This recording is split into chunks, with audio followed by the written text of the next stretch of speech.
뭐뭐답다 이런 거, 뭐뭐답다, 뭐뭐스럽다, 뭐뭐다운 이런 뜻을 우리는 자주 씁니다. 나답게 혹은 남자답게 뭐 이런 말을 많이 쓰기도 하죠.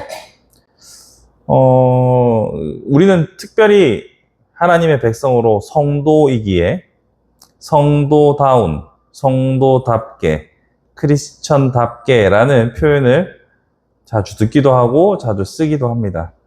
그럼 여기서 뭐뭐답다라고 하는 말의 사전적 의미를 찾아보면 특성이나 자격이 있음을 말하는 말이라고 나와 있습니다. 하나님의 백성답다라고 하면은 하나님의 백성으로서의 특성을 가지고 있거나 하나님 백성으로서의 자격이 있다, 뭐 이런 의미로 해석할 수 있겠지요. 오늘 성도다움에 대해서 한번 고찰해 볼 텐데요. 오늘 본문 말씀을 보시면 3절에서 이렇게 말합니다. 그의 신기한 능력으로 생명과 경건에 속한 모든 것을 우리에게 주셨으니, 이것은 우리에게 허락된 특성이자 자격이지요. 생명과 경건에 속한 모든 것을 우리에게 주셨다라고 말합니다. 그러니까 성도답다, 성도다운 것은 생명을 얻었음을 말하는 것이요. 또한 경건에 속한 모든 것, 즉 거룩을 행할 수 있는 능력을 우리에게 주셨다는 것이 우리의 특성이자 자격이라는 말입니다.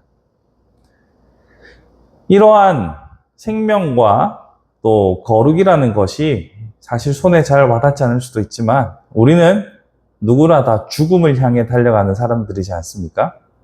그 죽음이 영원한 죽음으로 끝나지 않고 장차 부활하여 영원한 생명을 누릴 거라는 약속과 소망을 받은 자격과 특성을 가진 것이 바로 성도라는 것이지요.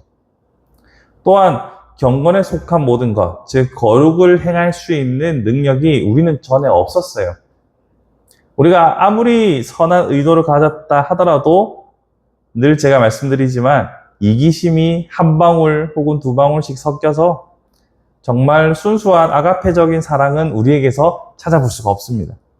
그리고 어떻게 하든 하나님께서 원하시는 거룩이라는 수준에 이르지 못하는 것을 우리는 잘 압니다. 하지만 우리가 행하는 것들이 거룩한 것으로 인정받을 수 있는 자격을 얻었다라고 오늘 본문은 말합니다. 그러니 성도답다라는 특성과 또 자격을 우리는 이미 얻은 자다라고 말하고 있죠. 어떻게 얻었을까요? 3절에 부르신 이를 알므로 말미암아, 예수 그리스도를 알았다는 그 사실만으로 우리는 성도의 특성과 자격을 얻었다는 것이죠. 그 결과로 4절에 보시면 이렇게 말합니다. 4절 중간에 보시면 정욕 때문에 세상에서 썩어질 것을 피하여 신성한 성품에 참여하는 자가 되게 하려 하셨느니라.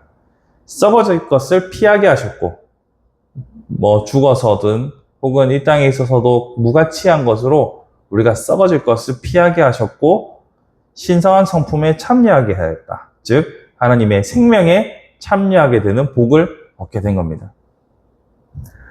이러한 모든 복들과 다른 말로 특성과 자격을 얻었다는 사실만으로 우리는 이미 충분히 감사하고 행복한 삶을 살아갈 수 있어야 합니다만, 사실 여기서 우리의 삶이 다 끝나지는 않잖아요.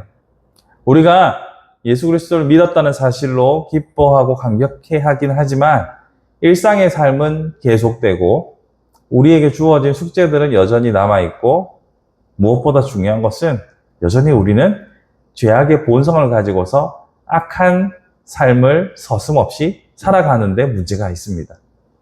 그래서 5절부터 베드로는 우리에게 어떻게 살아야 하는지에 대한, 다시 말해서 성도답게 살아가는 삶에 필요한 것들을 부가적으로 설명하고 있습니다. 5절에서 그러므로 너희가 더욱 힘써 너희 믿음의 덕의 지식의 절제를, 절제의 인내를, 인내의 경건을, 경건의 우애를, 형제 우애의 사랑을 더하라. 뭔가 미션이 많죠. 먼저 믿음은 기본으로 깔고 그 위에 덕을 더하고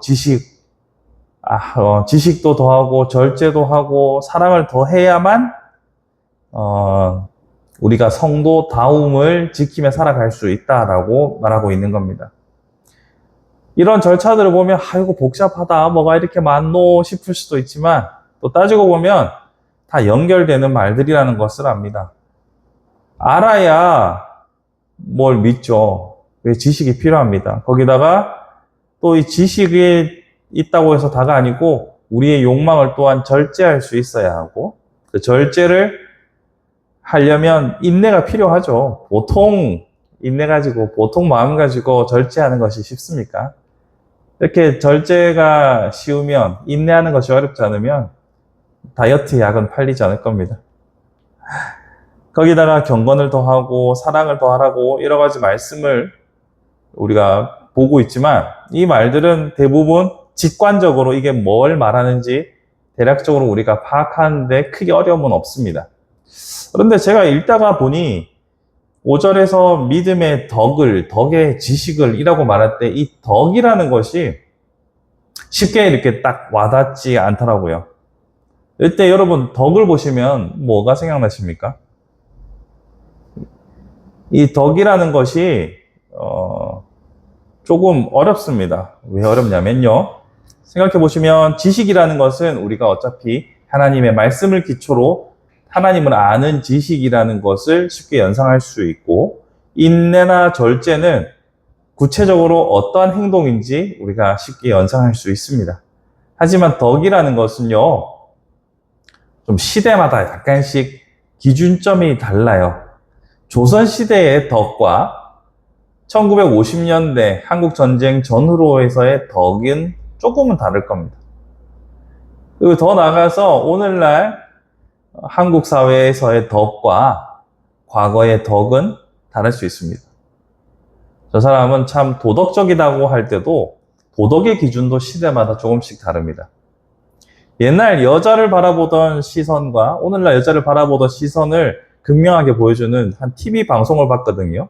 흑백 화면에서 남자와 여자 미혼 남녀들이 앉아가지고 막 서로 이렇게 이야기를 하는 것들을 봤어요. 요즘은 상상할 수 없는 여자의 미덕을 말하고 있는 것들을 보았습니다.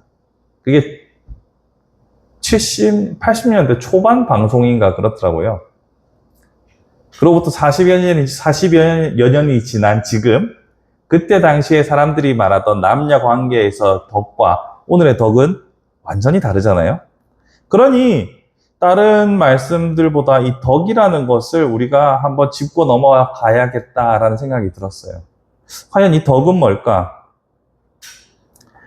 만약에 우리가 일반적으로 사용하는 도덕이라는 기준으로 잣대를 삼아보면 그때도 그러니까 제가 아까 방송을 말했던 1980년대 초반, 70년대 후반 이때도 이 성경은 똑같이 존재했고 오늘도 이 성경은 개역 개정판으로 조금 바뀌었을 뿐이지 그대로 존재합니다. 하지만 덕이라고 말하는 기준이 조금씩 달라졌잖아요. 그러면 이 덕을 어떻게 받아들여야 하느냐? 단순한 도덕적 능력만으로만 보게 되면 이게 시대마다 해석이 자꾸 다 달라져서 기준점을 찾기가 어렵습니다. 하지만 시험을 견디는 능력 혹은 용기라는 차원으로 해석을 해보면 조금 달라집니다.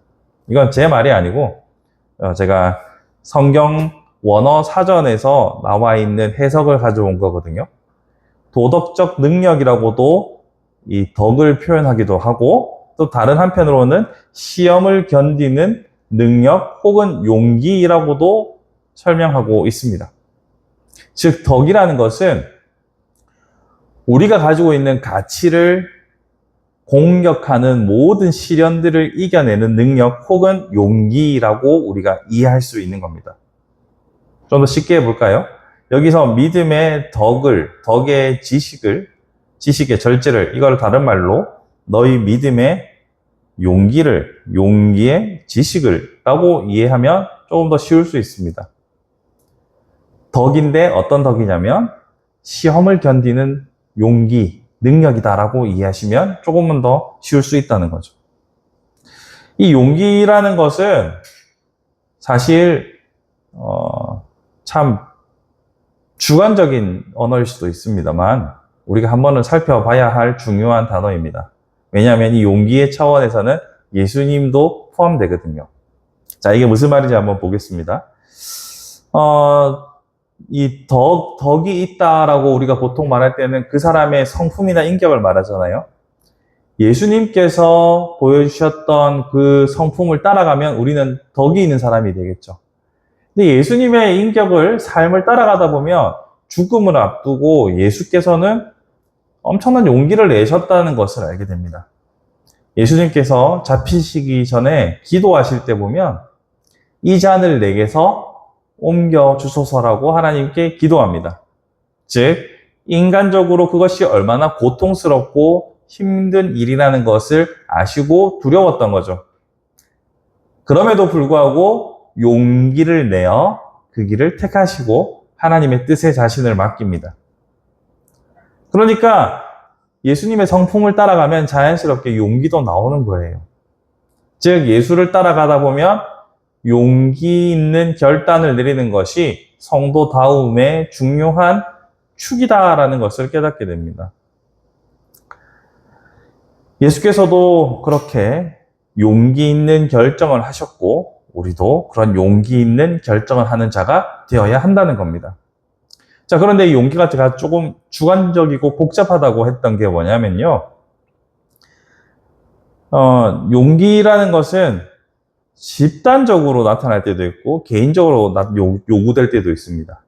자, 교회가 혹은 믿는 사람들이 집단적으로 우리가 무언가를 합시다. 우리가 뭔가 좀 운동을 합시다. 우리가 뭔가 우리 의사를 표현합시다. 라고 집단적으로 움직일 때 저 사람들은 용기 있다. 라고 말할까요?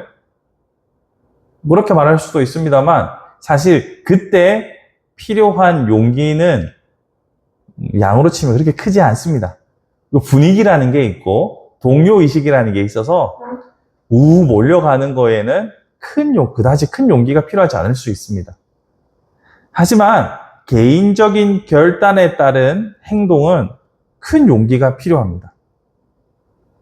내가 입을 손해를, 내가 먹을 욕을 감내해야 하는 용기가 필요한 거죠. 그래서 우리는 집단적으로 무언가를 행동할 때 나타나는 용기보다 개인적으로 내가 어떤 선택을 하느냐에서 용기가 잘 드러납니다. 저 같은 경우도 많지는 않지만 구독자들과 또 유튜브를 통해서 보시는 분들이 어떻게 보고 판단하시고 평가를 하느냐에 신경이 어느 정도 좀 곤두서 있기 때문에 사실 어떤 말을 하는 데 있어서 용기가 필요한 순간들이 있습니다. 왜냐하면 이런 나의 말 한마디가 나에게 어떤 피해로 다가올까 생각하면 이 말도 자르게 되고 저 말도 자르게 되고 자꾸 소심해지게 되는 거죠. 하지만 이것은 이 시대에 꼭 필요한 말씀이다라고 생각하게 되면 용기를 내야 하겠죠. 그런데 모두가 다 똑같은 소리를 내고 거기에 서명을 하나 하는 것, 같이 교회가 사회를 향하여서 법안을 제출할 때 거기에 이름 하나 올리는 것, 그건 큰 용기가 필요하지는 않습니다. 귀찮음을 이겨내는 정도겠죠. 그러니 용기 있는 삶을 살아간다라고 생각할 때는 언제나 개인적인 결정에 대해서 우리는 주목해야 합니다. 저도 이렇게 도덕적인 선택에 있어서 용기를 내는 것이 얼마나 어려운지를 한번 생각해 보게 됩니다. 아까 제가 영상 올리는 거 말씀드린 것처럼 목사지만 동시에 저는 또 사장이잖아요. 그러니까 도덕적으로 손해를 감수하는 용기를 내야 하는 순간들도 있더라고요.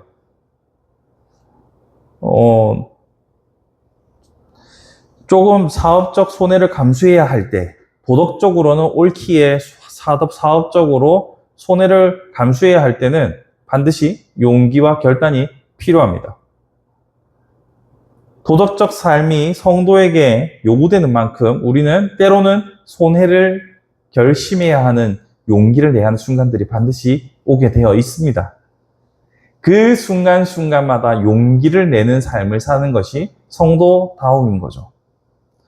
그래서 우리는 일상에서 늘 나는 용기 있는 선택을 할 수 있을까 고민할 수 있어야 합니다. 평소에 용기를 내어 결심하고자 하는 선택을 하는 훈련이 되지 않으면 용기를 내야 하는 순간에 우리는 뒤로 물러서게 됩니다. 한국인들이 가지고 있는 특성이라고도 하죠. 선택장애. 보통 외국에서는 잘 쓰지 않는 용어인데요.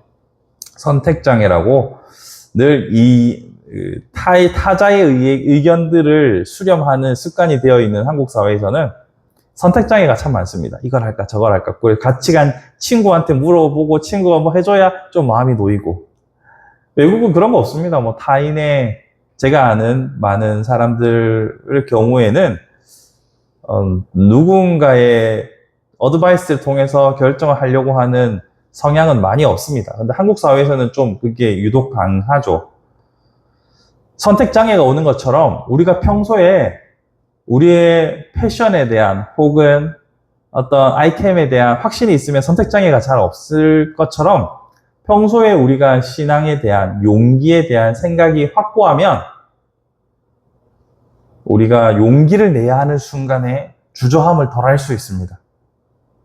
자, 그러니 오늘 말씀의 핵심을 따라가 보면 용기 있는 삶에 대해서 평소에 고민을 하셔야 된다는 거죠.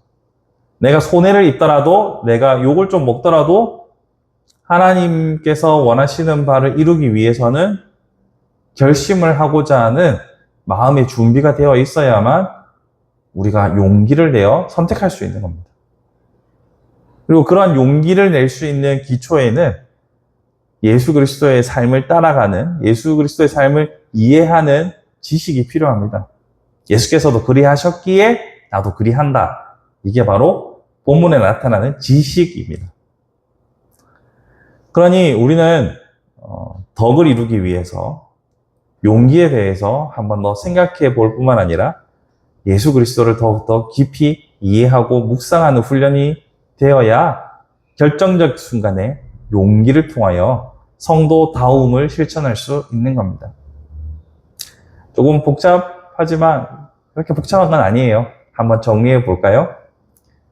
예수께서 보여주셨던 삶의 행적을 잘 따라가 보면 하나님이시지만 인간으로 오셨기에 용기를 내시는 장면들이 분명히 있습니다.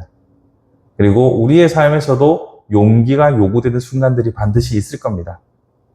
예수 그리스도의 행적을 잘 기억하고 평소에 용기 있는 선택을 위한 마음의 준비를 갖추어서 정말 성도다움이 요구되는 순간에서 물러섬 없이 용기 있게 성도다운 선택을 할 수 있는 저와 여러분들이 되었으면 좋겠습니다.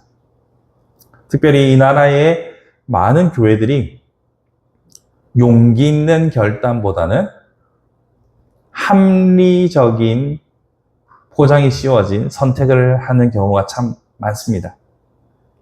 한국교회